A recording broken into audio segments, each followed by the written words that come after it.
pessoal, tudo bem? Vamos para a nossa aula 2 de ECA.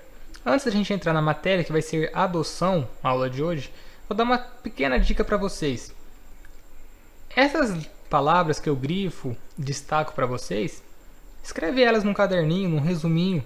Resume esses artigos dessa lei. Essa lei é muito grande.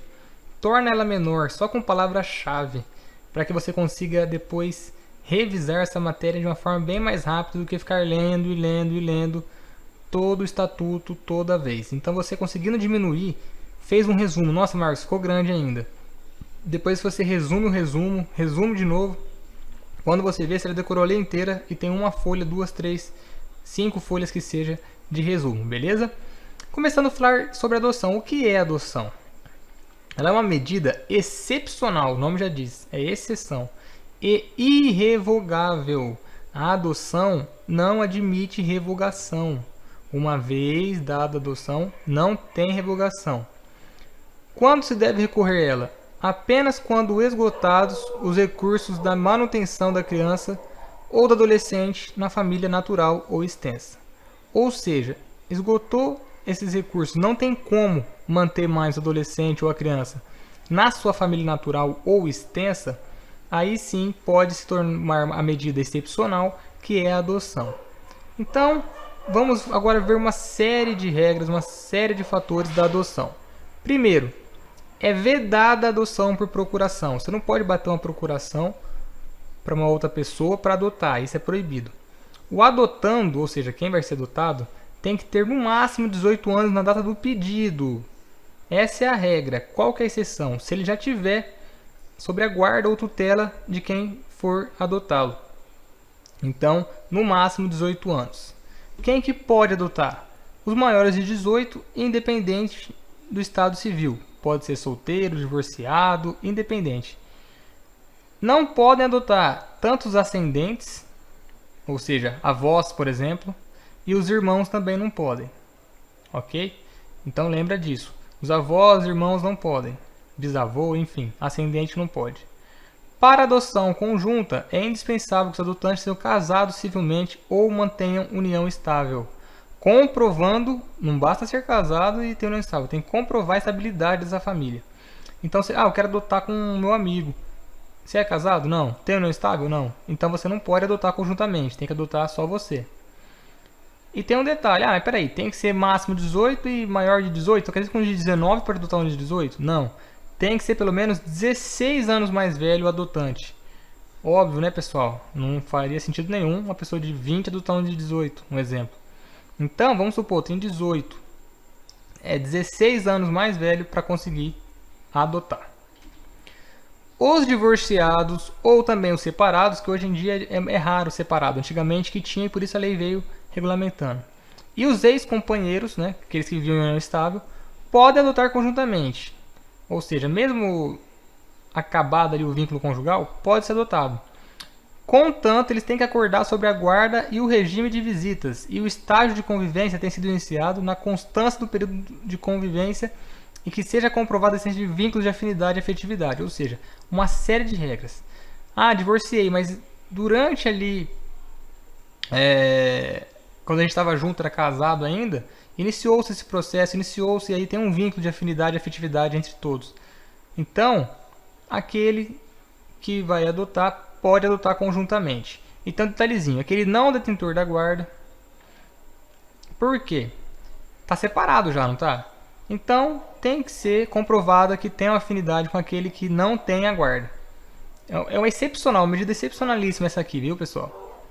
Aí, nesse caso, também será assegurada a guarda compartilhada. Mesmo quando for lá divorciado e adotar, é garantido também. Ok? A adoção poderá ser deferida se o adotante, após inequívoca responsabilidade, vier a falecer no curso do procedimento antes de prolatada a sentença. Mas, Marcos, como assim? Se a pessoa já faleceu, qual que é a vantagem do adotante? Pessoal, às vezes, você é casado e você vai adotar conjuntamente. Aí o seu cônjuge falece. O adotante, ele tem o direito aí de colocar o nome do falecido, ok? Mas e outra vantagem? Para fins do Código Civil, o adotado, a criança adotada, o filho adotado, ele tem os mesmos direitos do filho natural, biológico, melhor dizendo. Ou seja, entra na partilha de herança normalmente, ok? Então, faleceu, tem direito ainda, após inequívoca manifestação de vontade, ok? Essa é uma palavrinha-chave que vocês têm que decorar também. A adoção, por quê?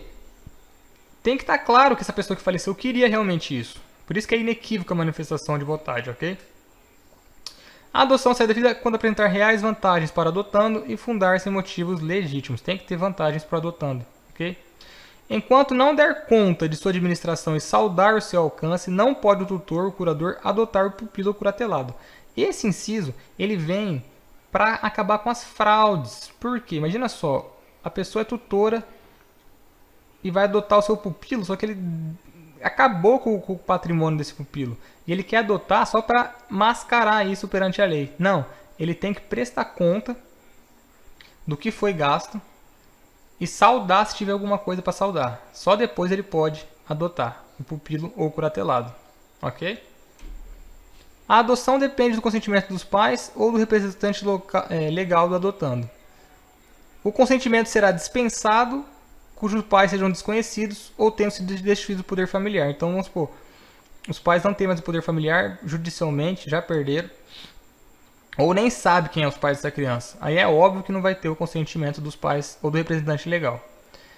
E quando for maior de 12 anos de idade, também é necessário o seu consentimento na forma da lei, lógico, averiguando como que é o entendimento dessa criança, desse adolescente.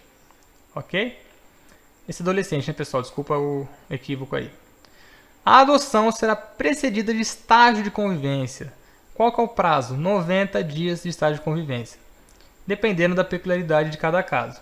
Nesse estágio de convivência, ele pode ser dispensado se o adotando já estiver sob a tutela ou guarda durante tempo suficiente. Ou seja, já está um tempo ali sobre a tutela, sobre a guarda da pessoa. Aí, para que vai ter mais um estágio de convivência de 90 dias? Não precisa. Aí é dispensado. Só que a simples guarda, de fato, não autoriza a dispensa. Ok? Ah, tem uma simples guarda, não tem vínculo, não tem nada. Então, tem que ser feito ali um acompanhamento. Tem uma equipe lá da Vara da Infância e Juventude que acompanha para verificar tudo isso. O prazo pode ser prorrogado por mais 90 dias, mediante decisão do juiz. Em caso de adoção por pessoa ou casal fora do país, vai ser no mínimo 30 e no máximo 45 dias prorrogável por igual período. Ou seja, aí muda totalmente o período, ok? Ao final do prazo, é apresentado um laudo fundamentado pela equipe. Que equipe? Aquela equipe que eu acabei de falar, com um psicólogo, tudo da Vara da Infância e Juventude. Aí essa equipe vai recomendar ou não essa adoção para o juiz. E é o juiz depois que toma a decisão final. Esse estágio de acompanhamento também será acompanhado por essa equipe. Ok?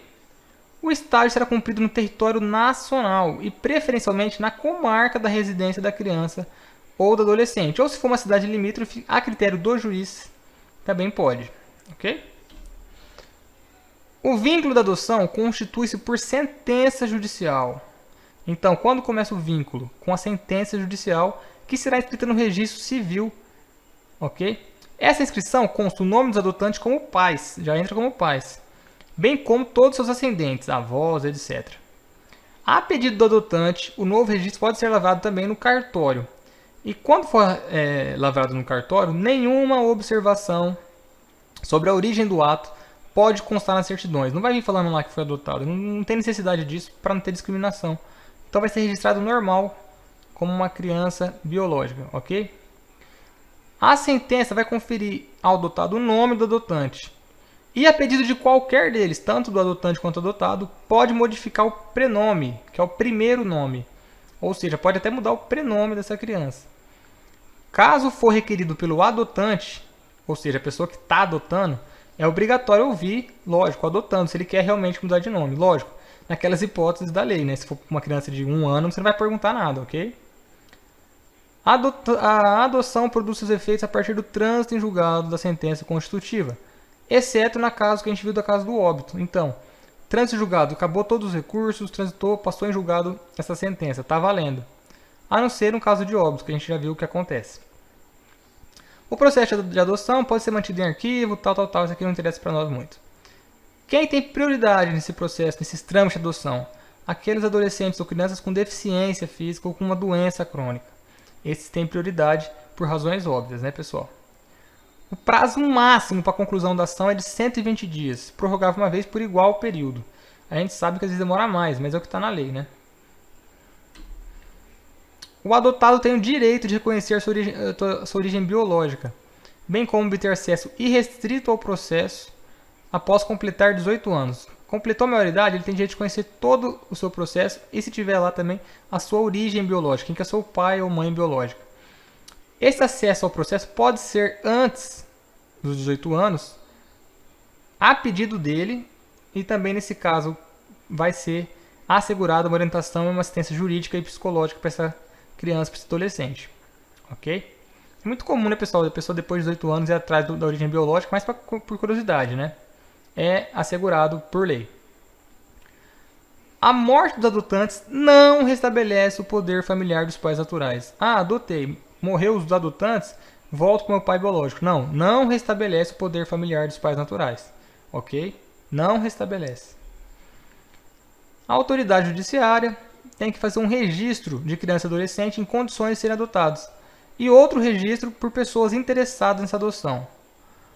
O deferimento dessa inscrição vai acontecer depois de uma prévia consulta a órgãos técnicos do próprio juizado especial, ouvindo sempre o Ministério Público ou fiscal da lei. Não vai ser deferido se não satisfazer os requisitos legais. A inscrição será precedida de preparação psicossocial e jurídica, ou seja, faz todo o acompanhamento jurídico daquele que está sendo... É um processo bem moroso, pessoal. Daquele que vai adotar. Sempre que possível e recomendável, essa preparação incluirá o contato desse adotante com esse adotado. Ok? Serão criados cadastros estaduais e nacionais também. Vai ter cadastros distintos para pessoas ou casais fora do país. E o juiz vai providenciar em 48 horas a inscrição em condições regulares que não tiverem colocação familiar na comarca de origem e das pessoas ou casais que tiverem deferida sua habilitação nos casos estadual e nacional. 48 horas é o prazo. Ok? Compete à autoridade central estadual zelar pela manutenção e correta alimentação dos cadastros. Isso é fundamental importância. Sempre seja feita a manutenção e alimentação desses dados que estão no cadastro. Quem realmente tem interesse ainda de adotar, quem quer ser adotado ainda, e assim por diante. Consultados os cadastros, verificada a ausência de pretendentes no país, aí sim vamos para a adoção internacional. Ok? Enquanto não localizada, a pessoa ou casal interessado nessa adoção, a criança ou adolescente, sempre que possível recomendada, será colocado sob guarda de família cadastrada em programas de acolhimento familiar. Tem muita gente, pessoas de boa condição financeira, que se colocam à disposição uma guarda para essa pessoa manter uma convivência, para essa criança manter uma convivência em sociedade até que seja adotado por alguém. Então, não foi localizado ninguém ainda, pode ser colocado sob guarda. Somente poderá ser deferida a adoção em favor de candidato domiciliado no Brasil não cadastrado nos termos dessa lei quando? Ou seja, quando que uma pessoa que mora no Brasil pode adotar, mesmo não estando cadastrado? Se for pedido de adoção unilateral, né, se for pedido do adotante, se formulada por parente com quem a criança e adolescente já tem vínculo, ok? Oriundo do pedido de quem tem a tutela ou a guarda de criança de maior de 3 anos, desde que o lapso de convivência comprove laço de afinidade. Sempre é importante isso, que tenha afinidade e afetividade, ok? E lógico, não seja constatado má fé. Será assegurado prioridade, novamente, crianças com deficiência ou doença crônica. O que é adoção internacional, Marcos? Considere-se adoção internacional aquela no qual o pretendente possui residência em país parte da Convenção de Haia e deseja adotar uma criança em outro país parte da Convenção. Isso se chama adoção internacional. Duas pessoas que fazem parte do país da Convenção de Haia, de 93. Essa adoção internacional terá lugar quando for comprovado o quê? Quando for comprovado que essa adoção é a mais adequada ao caso concreto, em que for esgotadas qualquer possibilidade de ser adotado por uma família brasileira, e quando for adolescente, ele vai ser consultado para ver aí se ele realmente quer ir para outro país. Os brasileiros que moram fora, eles têm preferência aos estrangeiros. Eles é preferível que seja um brasileiro lá fora do que um estrangeiro. Questão cultural, né, pessoal? E por último, é proibido o repasse de recursos dos organismos estrangeiros a organismos nacionais ou pessoas físicas. Por quê? Os organismos estrangeiros que estão encarregados em cima de adoção internacional, podia acontecer muita corrupção, compra e venda de crianças, já pensou? Então é proibido. E qualquer repasse que for feito, vai ser feito direto para os fundos do próprio direito da criança e adolescente. Não pode nem ser para o organismo nacional e nem a pessoa física. A adoção de brasileiro residente no exterior, num país ratificante da convenção, cujo processo tenha sido processado em conformidade com a legislação vigente no país de residência, será automaticamente recepcionado com reingresso no Brasil. Ele adotou lá, mas voltou para o Brasil, automaticamente recepcionada e homologada pelo Superior Tribunal de Justiça, STJ. E quando for um país não ratificante, ele tem que entrar com ação pedindo a homologação da sentença estrangeira pelo STJ também. Beleza?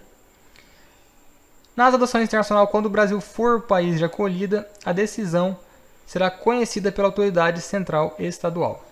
Essa autoridade somente deixa de reconhecer os efeitos daquela decisão se for demonstrado manifestamente contrária à ordem pública e não atende o interesse da criança e adolescente. Aí não vai reconhecer os efeitos daquela decisão. E quando não for reconhecido, como é que fica essa criança e adolescente? Aí o Ministério Público imediatamente requer aí o que for de direito para resguardar os interesses, né? Não vai deixar essa criança e adolescente à mercê, ok?